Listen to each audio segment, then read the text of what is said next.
أعوذ بالله من الشيطان الرجيم. بسم الله الرحمن الرحيم.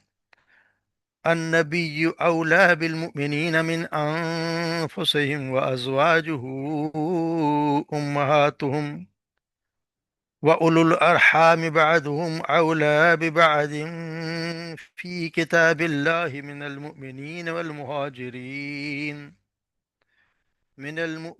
والمهاجرين إلا أن تفعلوا إلى أوليائكم معروفا كان ذلك في الكتاب مسطورا. وإذ أخذنا من النبيين ميثاقهم ومنك ومن نوح وإبراهيم وموسى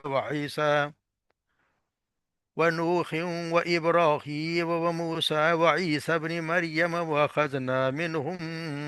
ميثاقا غليظا ليسأل الصادقين عن صدقهم وعد للكافرين عذابا أليما.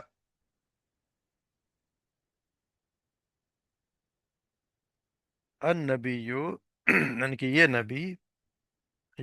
جو ہے یعنی آپ صلی اللہ علیہ وسلم اولا زیادہ حقدار ہیں اول الارحام بعد. النبی اولا بالمؤمن مومنوں کے بارے میں زیادہ حقدار ہیں من انفس ان کی جانوں سے بھی زیادہ. وہ ازواج ہوں اور ان کی یعنی آپ صلی اللہ علیہ وسلم کی بیویاں امہاتہم تمہاری مائیں ہیں یعنی ان کی مائیں امہاتہم ان کی مائیں ہیں. وہ اولو الارحامی اور رشتے والے اور اولو الارحام یعنی رشتے والے بعضہم اولا بعض ان کے بعض زیادہ حقدار ہیں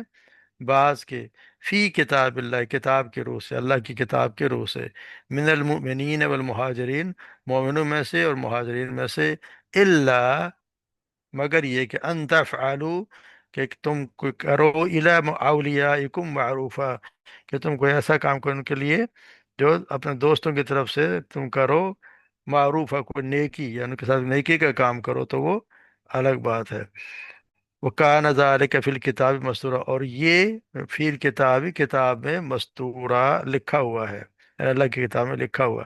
وَإِذْ أَخَذْنَا اور جب اخذنا ہم نے لیا من النبیین نبیوں سے میثاقہم ان کا میثاق یعنی عہد ومن کا اور آپ سے ومن نوح اور نوح علیہ السلام سے ابراہیم و موسیٰ و عیسیٰ ابن مریم اور ابراہیم موسیٰ و عیسیٰ علیہ السلام ابن مریم سے سب سے میثاق لیا. وَأَخَذْنَا مِنْهُمْ اور لیا ہم نے ان سے میثاقا غلیظا پکا یعنی کہ ان سے ان نبیوں سے پکا عہد لیا. لیسأل الصادقین عن صدقہم تاکہ وہ پوچھے صادقوں سے سچوں سے تاکہ وہ سوال کرے سب سچوں سے عن صدقہم ان کی سچائی کے بارے میں. وعدہ اور تیار کر رکھا ہے کافروں کے لیے عذاباً علیما دردناک عذاب ہے اس نے کافروں کے لیے دردناک عذاب تیار کر رکھا ہے.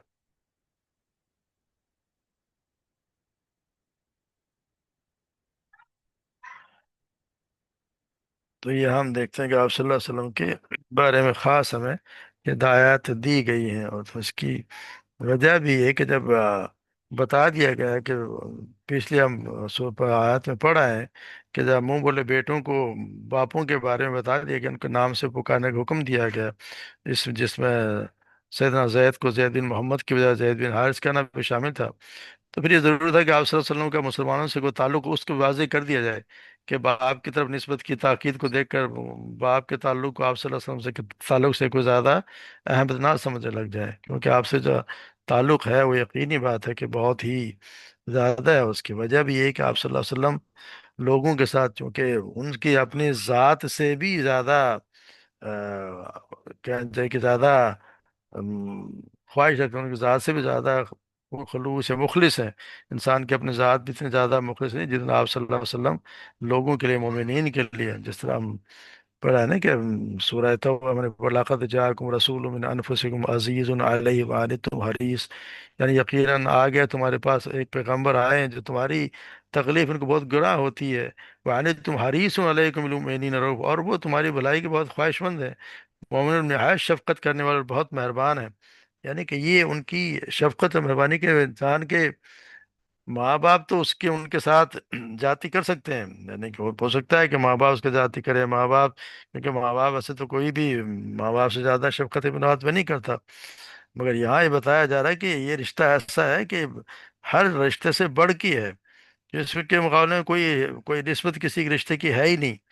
کیونکہ وہ اپنے آپ کے ماں باپ سے بھی بڑھ کر شفیق و رحیم ہے، ان کی اپنی ذات سے بھی بڑھ کر خیر خواہ ہے. ان کے ماں باپ بیوی بچے ان کو نقصان پہنچا سکتے ہیں، ان کے ساتھ خود غرضی برت سکتے ہیں، ان کو گمراہ کر سکتے ہیں، ان کے ساتھ غلطیوں کا ارتکاب ہو سکتا ہے، وہ انہیں غلط راہ پہ بھی ڈال سکتے ہیں. اور باطل میں تو بہت سے لوگ اپنے بچوں کو غلط راہ پہ ڈال دیتے ہیں، ان کو منع بھی نہیں کرتے اور پھر ان کو جہنم میں دھکیل سکتے ہیں. مگر آپ صلی اللہ علیہ وسلم ان کی حق میں صرف وہی بات کرنے والے جن کی ان کی حقیقی فلاح ہے کہ اس میں بھلائی ہو. تو آپ تو پھر اگر ایسا ہی ہے کہ جس طرح آپ صلی اللہ علیہ وسلم اتنے خیر خواہ ہیں مسلمانوں کے لیے، مومنین کے لیے، تو پھر ان کا بھی مسلمانوں پر یہ حق ہے کہ وہ آپ کو اپنے ماں باپ، اپنے اولاد، اپنی جان سے بھی بڑھ کر عزیز رکھیں. اور دنیا کی ہر چیز سے آپ سے زیادہ، ہر چیز سے زیادہ محبت آپ کے ساتھ ہونی چاہیے. اور اپنی رائے پر اپنے آپ صلی اللہ علیہ وسلم کی رائے کو، ہر اپنے کسی بھی رائے کی کوئی اہمیت نہیں ہو، جب ان کی رائے آ جائے تو اسی کو مقدم رکھیں. جو انہوں نے حکم دے دیا، جو انہوں نے فیصلہ کر دیا، تو وہی مقدم، اور ہر حکم کے، آپ کے ہر حکم کے سامنے سر تسلیم خم کر دیں. تو جس طرح ایک حدیث میں آتا ہے کہ آپ سے فرمایا گیا کہ تم میں سے کوئی بھی شخص مومن ہو نہیں سکتا جب تک کہ اپنی جان، اپنے مال، ماں باپ، اولاد سے بھی، تمام انسانوں سے بڑھ کر اس کے لیے میں محبوب نہ ہو جاؤں. اس وقت تو مومن ہے ہی نہیں جب تک کہ سب کچھ نہ ہو جائے. اس سے آتا ہے نا بخاری میں ایک یہ بھی آتی ہے کہ سیدنا عمر نے فرمایا کہ یا رسول اللہ، آپ مجھے تمام جہان سے زیادہ محبوب ہیں، لیکن ہاں خود میرے اپنے نفس سے، یعنی میری نفس سے جو زیادہ مجھے محبوب ہے. تو آپ نے فرمایا نہیں نہیں عمر، جب تک میں تجھے خود تیرے نفس سے بھی زیادہ محبوب نہ ہو جاؤں. تو یہ سن کے پھر عمر فاروق نے فرمایا کہ اللہ کی قسم یا رسول اللہ، اب مجھے ہر چیز سے یہاں تک کہ میری جان سے بھی زیادہ عزیز ہیں. تو آپ نے فرمایا کہ اب ٹھیک ہے. یہ بتایا یہ گیا ہے کہ آپ صلی اللہ علیہ وسلم انسانوں کو، یعنی کہ یہ بھی ہے کہ جو بات آپ نے کہہ دی وہ فائنل ہے، اس کے مقابلے میں کسی کی بات کی کوئی اہمیت ہے نہیں. جیسے پڑھا نا سورہ پیچھے سورہ کون سے کہ ہم کہ جب تک سورہ توبہ میں شاید، کہ ہم جب تک ہم اللہ تبارک جب تک تم مومن ہو ہی نہیں اپنے مومن، جب تک تم آپ صلی اللہ علیہ وسلم جو کوئی فیصلہ کر دیں اور اس پہ تمہاری کچھ، اگر تمہارا دل تنگ بھی ہو تو اپنے آپ کو تم سوچ لو کہ تم مومن ہو ہی نہیں سکتے. یعنی کہ آپ صلی اللہ علیہ وسلم کی ہر بات مقدم ہے. جو انہوں نے کہہ دی پھر ان کے مقابلے میں ان کی بات کے لیے کوئی دلیل ماننے کی ضرورت ہے کہ ایسا کیوں ہے. آپ صلی اللہ علیہ وسلم کی بات تو ہے ہی حتمی، اس پہ کسی دلیل کی کوئی ضرورت نہیں ہے. ہاں کسی اور کی بات کی دلیل کی ضرور مانگی جا سکتی ہے، کسی کی کوئی دلیل ہو تو پھر بات ہے. مگر یہ جب ان کی بات آ گئی پھر اس میں کوئی چون چرا نہیں ہے، ہر حال میں ان کی بات مانی جائے گی. تو پھر دوسرا بتایا گیا کہ اسے اور ہاتھ ہوں ازواج ہوں اور ان کی بیویاں جو ہیں وہ آپ کی مائیں ہیں.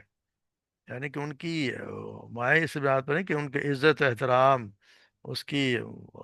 ہر حال میں ان کی عزت و احترام کرنا ہے. اور وہ بتایا گیا کہ جس طرح یہ منہ بولے مائیں وہ مائیں نہیں ہوتی. یہ اسی لیے ہم کہتے ہیں امہات المومنین، کہ یہ مومنوں کی مائیں ہیں. یہ ہمارے یعنی کہ ان کے حقیقی مائیں، جس طرح آپ صلی اللہ علیہ وسلم کی بیویاں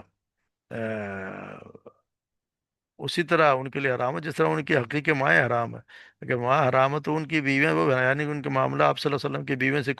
کسی کو شادی کرنے کی اجازت نہیں. یہ سکھ آپ صلی اللہ علیہ وسلم کے سوا دنیا میں کسی اور انسان کے ساتھ ایسا نہیں ہے. اور اس کا کا مطلب یہ ہے کہ اس کے معنی تعظیم اور تقریم مسلمانوں پر ان کی واجب ہے، ان کے ساتھ مسلمانوں کا نکاح نہیں ہو سکتا. باقی دوسرے احکام جو بھی ہیں وہ ماں کی طرح کے نہیں ہیں. یعنی ان کے حقیقی رشتہ داروں کے سوا سب مسلمانوں کے لیے ان کے لیے غیر محرم تھے. وہ ان سے پردہ کیا کرتی تھیں، ان پر پردہ واجب تھا. اس طرح ان کی صاحبزادیاں مسلمانوں کے لیے ماں جائیں بہنوں کی حیثیت نہیں رکھتی، ان سے مسلمانوں کا نکاح ہوا اور بیاہ کیا، یقینی بات ہے وہ بھی آئے گی. اس طرح ان کے جو بہن بھائی ہیں وہ مسلمانوں کے کوئی خالہ ماموں کے حق میں نہیں ہے. اسی طرح کسی غیر رشتہ دار مسلمان کو وہ میراث نہیں پہنچتی جو ایک شخص کو اپنی ماں سے پہنچتی ہے.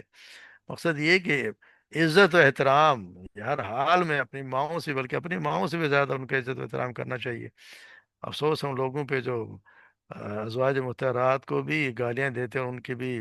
ان کے لیے برے الفاظ استعمال کرتے ہیں، خاص طور سے عائشہ صدیقہ کے متعلق۔ تو اللہ تبارک و رحم پر، جبکہ وہ اللہ تبارک و تعالیٰ خود کہہ رہے ہیں کہ یہ تمہاری مائیں ہیں، ہر حال میں پہ واجب ہے کہ ان کے احترام کیا جائے۔ پھر بتایا اولو الارحام بعضهم اولی ببعض فی کتاب اللہ من المؤمنین والمہاجرین، کہ رشتہ دار جو ہیں وہ بعض سے بعض کے تمہارے زیادہ حقدار ہیں مومنین اور مہاجرین کے مطابق۔ یہ اصل میں اس وقت کی ہے جب آ، مہاجرین آئے یہاں سے، مکہ سے ہجرت کر کے مدینہ منورہ آئے، تو آپ صلی اللہ علیہ وسلم نے ایک مواخات کا ایک معاہدہ کرا دیا تھا، جس کے ہر ایک مکہ کا جو مہاجر تھا وہ ایک انصاری کا بھائی بن گیا، اور وہ ایک ساتھ رہا کرتے تھے، بلکہ پھر ان کی وراثت میں بھی حصہ دار ہونے لگے، یعنی کہ اسے کسی کا اگر انصاری کی فوت ہو جاتا تو اس کی وراثت جس کو وہ حقدار ہوا کرتا جو اس کا بھائی بنا ہوا تھا، تو یہاں اس کا بتایا گیا کہ اب اس کے اب ایسا نہیں ہے۔ اصل میں رشتہ داری جو ہے، وہ رشتہ دار زیادہ جو ہے وہی حقدار ہے، ان کے حقوق ایک دوسرے پر عام لوگ برسول مقدم ہے۔ کیونکہ ضروری ہے کہ کیونکہ انسان کوئی خیرات بھی کرے ہو تو اپنے یہ نہیں کہ اپنے ماں باپ بیوی بچوں کو ان کو تو چھوڑ دے اور کسی اور کو دیتا پھرے۔ اس طرح زکوٰۃ بھی کہتے ہیں کہ اگر رشتہ داروں کو دینے کا زیادہ حق ہے، اسی لیے میراث لازمی ہوتا ہے انہیں لوگوں کو پہنچے گی جو رشتے میں آدمی سے قریب تر ہوں۔ دوسرے لوگوں کو جیسے آگے بتایا گیا کہ پھر آپ ان کو کوئی تحفہ طائف دے سکتے ہیں، ان کے نام کوئی وصیت کر سکتے ہیں، مگر یہاں پہ وہ جو اس وقت ہوا کرتے اس کو ساق منسوخ کر دیا گیا ہے کہ اب آج کے بعد، اس کے بعد جو کہتے ہیں کہ جو اس وقت وہ کہتے ہیں کہ ہمارے یہاں جب بھی ہوتا تھا وہ جو تقسیم ہوتی تھی وراثت، تو وہ پھر اس کو ممنوع قرار دی دے گا کہ آج کے بعد زیادہ وراثت کے حقدار رشتہ دار ہی ہوں گے، وہ پہلے مہاجرین والا سلسلہ نہیں ہوگا کہ جو پہلے آپس میں بانٹ لیا کرتے تھے، اس کو ختم کر دیا گیا۔ تو ان کے لیے بتا رہا ہوں وکان ذالک فی الکتاب مستور، یہ کتاب میں مستور یعنی کتاب اللہ کتاب ہے، یہ پہلے سے موجود لکھا ہوا ہے کہ وقتی طور پر اس کو ایک وقت کی وجہ سے کر دیا گیا تھا، مگر اصل میں تو یہ ہے کہ میراث کے حقدار اس کے رشتہ دار ہی ہوتے ہیں۔ پھر وہ بنایا گیا اذا خذنا من النبیین میثاقا ومنک من روح و ابراہیم و موسیٰ و عیسیٰ ابن مریم، تو یہاں وہ میثاق کا ذکر کیا گیا ہے کہ ہم نے آپ سے ایک میثاق لیا تھا، نبیوں سے ایک میثاق لیا، اور آپ سے بھی لیا، اور پھر یہ جو پانچ نام بتائے گئے یہاں پہ آپ صلی اللہ علیہ وسلم، نوح علیہ السلام، ابراہیم علیہ السلام، موسیٰ علیہ السلام اور عیسیٰ ابن مریم علیہ السلام، تو یہ اولو العزم انبیاء ہیں۔ ہم پہلے پڑھا ہے کہ پانچ انبیاء جو اولو العزم ہیں، ان کے یہ وہ پانچ اولو العزم انبیاء ہیں، جن کا یہاں اللہ تبارک و تعالیٰ نے یہاں ذکر فرمایا ہے۔ تو یہاں پہ یہ بتایا کہ آپ سے اذن لیا گیا اور ان لوگوں سے بھی اذن جو ہے وہ لیا گیا، کیونکہ مقصد یہ تھا کہ جیسے منہ بولے بیٹوں کی ان کے باپ کی نسبت کرنے کا حکم آ گیا، پھر آپ صلی اللہ علیہ وسلم کو سیدنا زید کے طلاق کے بعد ان کی بیوی سے نکاح کرنے کا حکم، اس پہ بڑی مشکل ہو رہی تھی کہ آپ صلی اللہ علیہ وسلم بڑے ہچکچا رہے تھے، اور جو کافروں کے اور یعنی کہ دوسرے پروپیگنڈا سے کافی ذہن میں خیالات آتے تھے کہ کیا کچھ ہونے والا ہے۔ تو یہاں ان کو اللہ تبارک و تعالیٰ یاد دلا رہے ہیں کہ خود آپ سے اور آپ صلی اللہ علیہ وسلم سے اور تمام انبیاء سے، جس پر ہم نے اس میں عہد کیا تھا کہ ہر حال میں احکام پر عمل کرنے میں اور ان لوگوں تک پہنچانے میں کوئی تنگی محسوس نہیں کریں گے، نہ اس معاملے میں اللہ تعالیٰ کے سوا کسی اور سے ڈریں گے۔ تو یہ یہاں بتایا گیا ہے کہ پھر ہر حال میں اللہ کا حکم جو بھی ہے اس کی پابندی آپ نے کرنی ہے، یا خود اطاعت بھی کریں گے، دوسروں سے بھی کرائیں گے، اللہ کی باتوں کو ہر حال میں ان کو پہنچائیں گے، اور انہیں عملاً نافذ کرنے کی کوشش بھی کریں گے۔ اس طرح اس آیت کے بارے میں جس سورہ شورہ میں بھی فرمایا گیا، سورہ شورہ کی آیت نمبر شرع لکم من الدین ووصی نوحا و ابراہیم الذین اوحینا الیک، یہاں بھی وہی نام دے گئے ہیں، بھی ابراہیم و موسیٰ و عیسیٰ ان اقیموا الدین ولا تتفرقوا فی، اللہ تعالی مقرر کر دیا کہ تمہارے لیے وہ دین جس کی ہدایت کی تھی اسے نوح کو، اور جس کی وحی کی گئی اے محمد صلی اللہ علیہ وسلم آپ کی طرف، اور جس کی ہدایت کی گئی ابراہیم موسیٰ علیہ السلام کو، اور اس تاکید کے ساتھ کہ تم لوگ قائم کرو اس دین کو اور اس میں تفرقہ نہ کرو۔ ادھر سورہ آل عمران میں فرمایا اذا خذ اللہ میثاق الذین اوتوا الکتاب لتبیننہ للناس ولا تکتمونہ، اور یاد کرو اس بات کو اللہ نے عہد لیا تھا کہ ان لوگوں سے جن کو کتاب دی گئی تھی کہ تم لوگ اس کی تعلیم کو بیان کرو گے اور اسے چھپاؤ گے نہیں۔ اس طرح سورہ آراف میں بھی آیا کہ کیا اس کی کتاب کا نہیں لیا گیا تھا کہ مضبوطی کے ساتھ تھامو اس چیز کو جو ہم نے تمہیں دی ہے، اور یاد رکھو اس ہدایت کو جو اس میں ہے، توقع ہے کہ اللہ تم کے اللہ کی نافرمانی سے بچتے رہو گے۔ تو اس لیے اللہ تبارک و تعالیٰ یہاں یہ بتایا جا رہا ہے کہ اس وجہ سے آپ نے ہر حال میں میثاق اپنا پکا کیا ہے، اور آپ نے ہر حال میں اللہ، حالانکہ آپ صلی اللہ علیہ وسلم تو خطرے کہ ممکن نہیں ہے کہ وہ کوئی نافرمانی کریں، مگر ان کے صرف جو ان کے دل میں ایک وسوسہ تھا، اس کو اللہ تبارک نے دور کر دیا کہ ہر حال میں آپ نے یہ کام کرنا ہے، اور یہ بھی بتا دیا کہ پکا دیا کہ یہ سال صادقین عن صدقہم، تاکہ سچوں کو ان کی سچائی کے بارے میں سوال کیا جائے گا۔ سچائی سے اب آگے بھی یہ بھی آتا ہے کہ اس کا مطلب یہ ہے کہ پھر جھوٹوں سے بھی ان کے جھوٹ کے بارے میں سوال کیا جائے گا، یعنی یہاں پر صادقین سے مراد انبیاء اکرام ہے، ان سے سوال کیا جائے گا کہ آپ نے اپنا جو آپ کو جس مقصد کے لیے بھیجا گیا تھا پورا آپ نے پیغام پہنچا دیا، اور پھر یہ بھی کہ ان لوگوں سے بھی پوچھا جائے گا کہ تمہارے پاس پیغام قوم سے پھر آپ کو اس قوم نے جواب کیا دیا۔ ہاں یعنی سچوں سے اس کا پوچھا، ہاں یہ صادقین ویسے دیکھا جائے تو اس کا لفظ عام بھی ہے، اس سے معلوم ہے کہ ہر مومن سے بھی اس عہد کے مطابق سوال ہوگا، کہ ہم نے بھی ایک عہد اللہ سے کیا ہوا ہے جس کو الستو بربکم، وہ ہم نے پوچھا، اور اللہ تعالیٰ نے پوچھا ہم سے، اور ہم بھی عہد کر کے آئے ہیں۔ تو ان لوگوں نے پھر بتایا جن لوگوں نے اللہ کے ساتھ کیے گئے اپنے عہد کو پورا کیا تو وہی صادق قرار پائیں گے اور اجر کے مستحق ہوں گے، اور جنہوں نے انکار کر دیا، جھوٹوں سے پوچھا جائے کہ جو انکار کر دیا، تو پھر اللہ تبارک و تعالیٰ نے انکار کرنے والوں کے لیے تو پھر تیار کر رکھا ہے دردناک عذاب، تو اس کے پھر وہ بھگتیں گے، پھر وہ جہنم میں ڈال دیے جائیں گے۔ اس لیے ہمیں چاہیے کہ اس وقت جو ہم اللہ کو اپنا رب مان کے آئے ہیں، ہم بھی مان کے ہیں، انبیاء کرام کا تو خیر دوسرا بھی ایک معاملہ ہے کہ انہوں نے یہ عہد بھی کیا، اور انبیاء کرام سے الگ بھی عہد لیا گیا، تو لیکن عام مسلمان کے لیے ہم اللہ سے عہد کر کے آئے ہیں، تو اللہ کو رب ماننے کا مطلب ہے کہ ہر حال میں اسی کو رب مانا جائے، اس کے سوا کسی اور کو الہ نہ مانا جائے۔ رب کے ساتھ الہ بھی ہے، پروردگار تو سب کا ہے، رب تو سارے ہی مانتے ہیں، مشرکین بھی رب مانتے ہیں کہ ہاں پیدا کرنے والا اللہ ہی ہے، مشرک جو بھی ہے جس زمانے کا مشرک وہ اللہ کو مانتا ہے، ہر چیز کرنے والا اللہ ہی ہے، مگر ساتھ ساتھ وہ پھر وہ ڈنڈی بھی مارتا ہے کہ دوسرے لوگ بھی ہیں جو اس کے شریک بھی ہیں، تو اس سے بھی اللہ تبارک و تعالیٰ ہر حال میں ہمیں بچائے، اللہ تبارک و تعالیٰ ہم سب پہ رحم فرمائے، اللہ تعالیٰ ہمیں صحیح سمجھ عطا فرمائے، اس کے مطابق عمل کرنے بھی توفیق عطا، کیونکہ اس میں بہت زیادہ اس صورت میں بہت زیادہ ایسے احکامات آئیں گے جن پہ ہم غور ہمیں کرنا چاہیے کہ ہم اس پہ کتنا عمل کرتے ہیں، اگر نہیں کرتے تو پھر ہم کس میں شامل ہوں گے، ہمیں کون سی صف میں کھڑا کر دیا، اللہ تبارک و تعالیٰ ہم سب پہ رحم فرمائے، وما علینا الا البلاغ۔